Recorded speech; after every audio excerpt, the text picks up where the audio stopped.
their regular NEP meeting. As the press time of Thursday, the media could not confirm the extent of the changes made on the list. However, sources close to the APC governors and party heavyweights said the list had been reviewed. One of the sources said the initial list had been deleted from the party's X handle, that the new list will be posted as soon as the president approves the deliberation at the meeting and the proposed changes.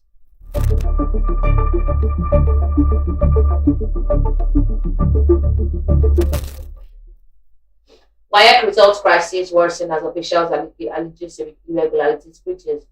The crisis surrounding the recently released West African Examination Council 2026 results for school candidates has deepened following an allegation of glitches and irregularities by an official of the examination body.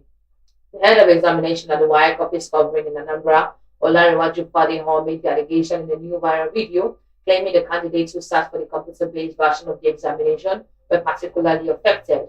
Fadeho alleged that the problems were noticeable around the release of the results, which he said was initially expected to be announced between August 3rd and 5th, 2026, adding that WAEC had traditionally released results on Monday.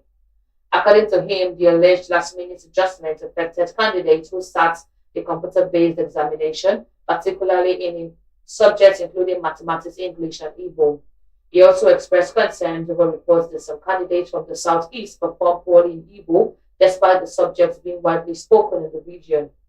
Fadeho said schools that invested heavily in computer-based examination facilities were also affected, alleging that some spent over 60 million naira establishing the facilities in anticipation of the transition to CBT.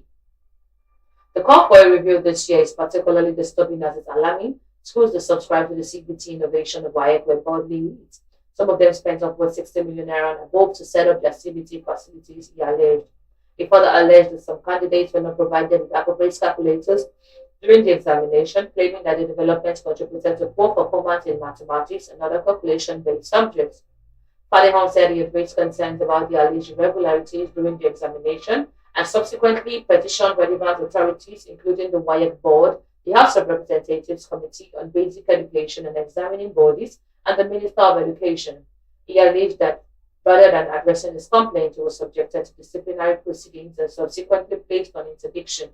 He also made allegations of financial impropriety against the management of the examination body, including claims concerning the supply of calculators, student identification cards, and charges imposed on candidates and other service seekers. He urged the federal government and other stakeholders to investigate the allegation, stressing that the integrity of the examination system was important to the future of Nigerian students.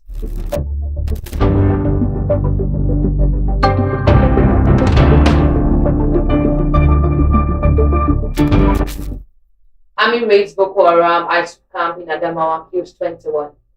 The Nigerian Army, in collaboration with the Office of the National Security Advisor, tactical team, has dismantled the Boko Haram terrorist camp in Krokoyi Mountain area of Home local government area in Adamawa State. The operation, conducted in the early hours of Wednesday, followed credible intelligence on the activities of the terrorists in the area. Troops of the Operation Hardin High reportedly engaged the terrorists in two separate encounters, neutralizing more than 21 of them, while others escaped with gunshot wounds. According to the military on X on Thursday, the troops also destroyed the terrorists, logistics infrastructure, and recovered several AK-47 rifles, magazine, and a substantial quality of 7.62mm ammunition. Motorcycle bikes and jerry cans containing premium motor spirits were also destroyed, the acting military information officer. Headquarters Joint Task Force Northeast Captain Mohammed Ghani said the operation was part of efforts to rescue victims abducted from the Musa community and the Lassa area. The Joint Task Force Northeast Operation Hadin Kai remains resolute in sustaining aggressive, intelligence-driven operations aimed at locating and rescuing abducted persons, dismantling terrorist strongholds, degrading their logistics, and fighting capabilities, Ghani said. He added that search and rescue operations were being intensified until all abduction persons were located and rescued.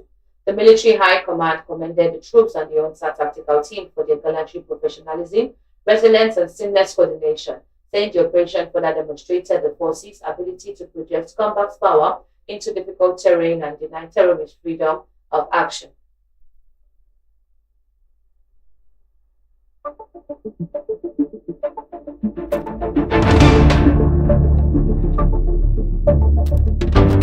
Court orders NDLEA to produce KC luxury in Lagos. Justice Friday Ogazi of the Federal High Court sitting in Lagos has ordered the National Drug Law Enforcement Agency to produce Lagos social media influencer and businessman Kazim Afolabi, popularly known as KC Luxury, before the court following his alleged 14 days detention without a formal charge. The order was made on Thursday in an ex parte application filed by Afolabi through his counsel A. Labilawa San, pursuant to the Fundamental Rights Enforcement Procedure Rules 2009. The court also directed the NDLEA to respond within 5 days to the application challenging Afolabi's continued detention and to show cause why he should not be released or admitted to bail. Afolabi was allegedly arrested by the NDLEA operatives on August 13, 2026 at the Muritala Mohammed International Airport, Lagos, while preparing to travel to Paris.